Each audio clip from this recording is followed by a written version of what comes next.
اعوذ باللہ من الشیطان الرجیم بسم اللہ الرحمن الرحیم۔ 22ویں پارے کا خلاصہ۔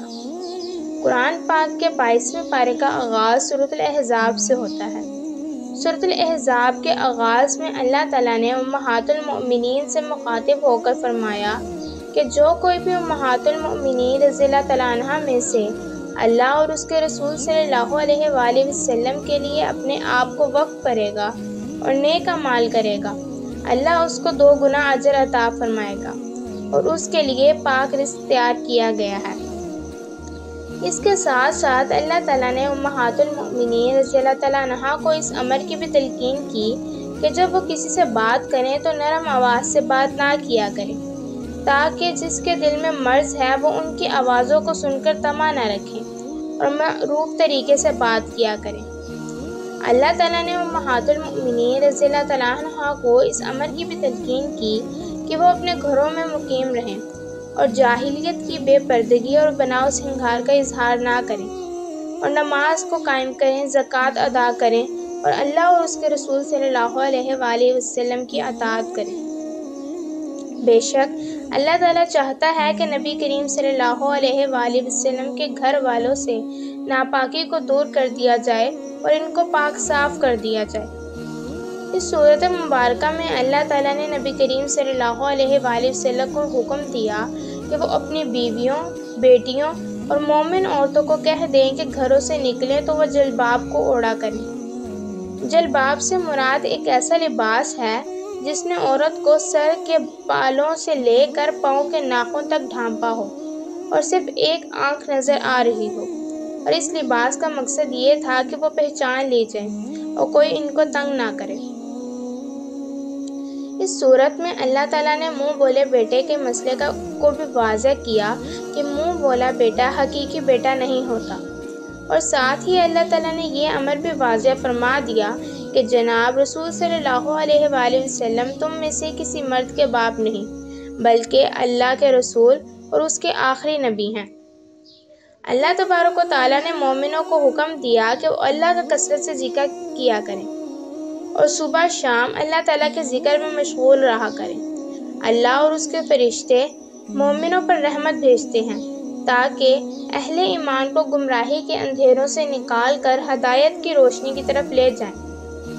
اس صورت میں اللہ تعالیٰ نے فرمایا کہ اللہ تعالیٰ اور اس کے فرشتے نبی کریم صلی اللہ علیہ وآلہ وسلم پر درود بھیجتے رہیں، اس لیے اے ایمان والو تم بھی نبی کریم صلی اللہ علیہ وآلہ وسلم پر خوب درود بھیجا کرو۔ اللہ تعالیٰ نے فرمایا کہ جو اللہ اور اس کے رسول صلی اللہ علیہ وآلہ وسلم کو اعزا دیتے ہیں ان کے لیے دنیا و آخرت میں درد دینے والا عذاب ہے۔ اس صورت میں اللہ تعالیٰ نے قیامت کے دن کے حوالے سے بتلایا کہ جب قیامت کا دن آئے گا تو جہنمیوں کو اوندھے منہ جہنم کی آگ میں ڈالا جائے گا۔ اس موقع پر جہنمی یہ کہیں گے اے کاش ہم نے اللہ اور اس کے رسول صلی اللہ علیہ وآلہ وسلم کی بات کو مانا ہوتا، اور کہیں گے ہم نے اپنے بڑوں اور سرداروں کی بات کو مانا بس انہوں نے ہمیں گمراہ کر دیا، اور کہیں گے اے ہمارے پروردگار ان کو دگنا عذاب دیں اور ان پر لعنت برساؤ۔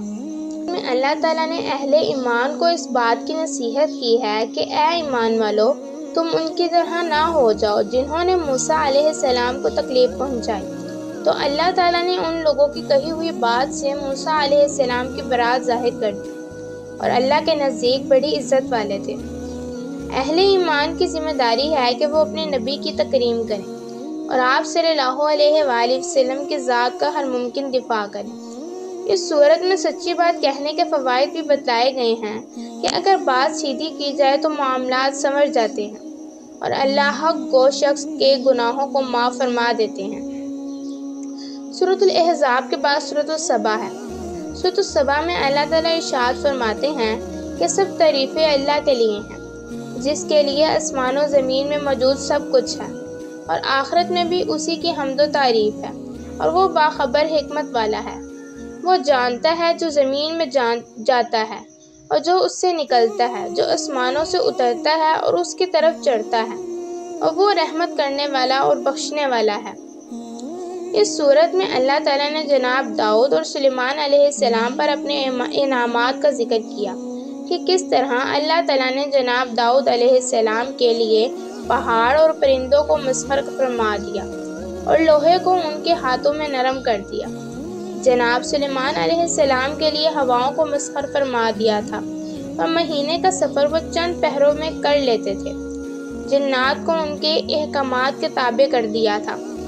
اس صورت میں اللہ تعالیٰ نے سبا کی بستی کا ذکر کیا کہ یقیناً سبا والوں کے لیے ان مقام رہائش میں نشانی تھی کہ ان کے دائیں اور بائیں 2 باغ تھے۔ اللہ تعالیٰ نے فرمایا تم اپنے رب کی دی ہوئی روزی کھاؤ اور اس کا شکر ادا کرو کہ یہ پاکیزہ شہر ہے اور گناہوں کو معاف کرنے والا رب ہے۔ لیکن انہوں نے روح گردانی کی تو اللہ تعالیٰ فرماتے ہیں ہم نے ان پر ایک سخت امڑتا ہوا سیلاب بھیج دیا اور ان کے دونوں باغوں کو بدمزہ پھل، جھاڑیوں اور کچھ بیری والے باغوں میں بدل دیا۔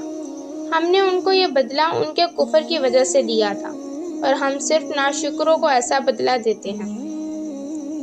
اس صورت میں اللہ تبارک و تعالیٰ نے اس بات کا بھی ذکر کیا کہ اللہ نے اپنے رسول محمد عربی صلی اللہ علیہ وآلہ وسلم کو جمیع انسانیت کے لیے بشارت دینے والا اور ڈرانے والا بنا کر بھیجا، مگر لوگوں کی اکثریت اس بات کو نہیں جانتی۔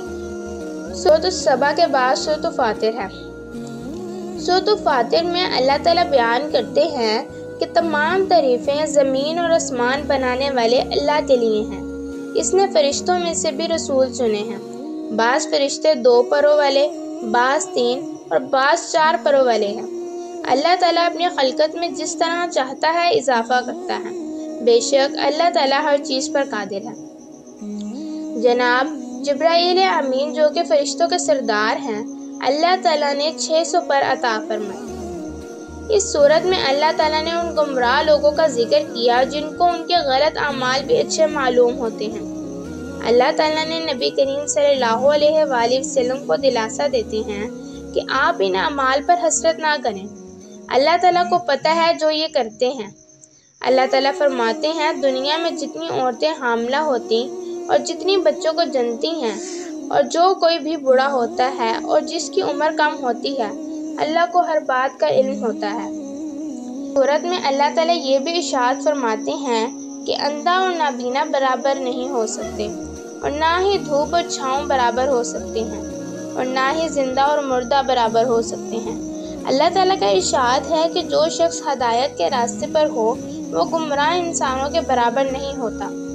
سورۃ فاطر کے بعد سورۃ یاسین ہے۔ اس سورت میں اللہ تعالیٰ نے قرآن حکیم کی قسم کھا کر کہا ہے بے شک محمد صلی اللہ علیہ وآلہ وسلم رسولوں میں سے ہیں اور ان کا راستہ ہی سیدھا راستہ ہے۔ اللہ تعالیٰ نے ارشاد فرمایا کہ جو لوگ کافر ہیں ان کو ڈرایا جائے یا نہ ڈرایا جائے ان کے لیے برابر ہے، وہ ایمان نہیں لائیں گے۔ رسول کریم صلی اللہ علیہ وآلہ وسلم اس کو ڈراتے ہیں جو قرآن مجید کی پیروی کرتا ہے اور اللہ تعالیٰ کے ڈر اور تقوی کو اختیار کرنے والا ہے۔ اس صورت میں اللہ تعالیٰ نے ایک بستی کا ذکر کیا جس میں اللہ تعالیٰ نے اپنے 2 پیغمبروں کو بھیجا، لیکن بستی والوں نے ان کو جھٹلا دیا۔ تب اللہ تعالیٰ نے تیسرے پیغمبر سے ان کی مدد کی۔ ان پیغمبروں نے کہا کہ ہم اللہ تعالیٰ کے بھیجے ہوئے ہیں، جس پر بستی والوں نے کہا کہ رحمان نے کچھ بھی نازل نہیں کیا اور معاذ اللہ تم جھوٹ بول رہے ہو۔ بستی والوں کا مقابلہ کرنے کے لیے بستی کے ایک کنارے سے ایک شخص اٹھا اور اس نے کہا اے میری قوم کے لوگوں، رسولوں کی پیروی کرو، جو تم سے کچھ بھی طلب نہیں کر رہے وہ ہدایت پر ہے۔ اور اس کے بعد کا واقعہ 23ویں پارے میں بیان ہوگا۔ دعا ہے کہ اللہ تعالیٰ ہمیں قرآن مجید پڑھنے، سمجھنے اور اس پر عمل پیرا کرنے کی توفیق دے۔ آمین ثم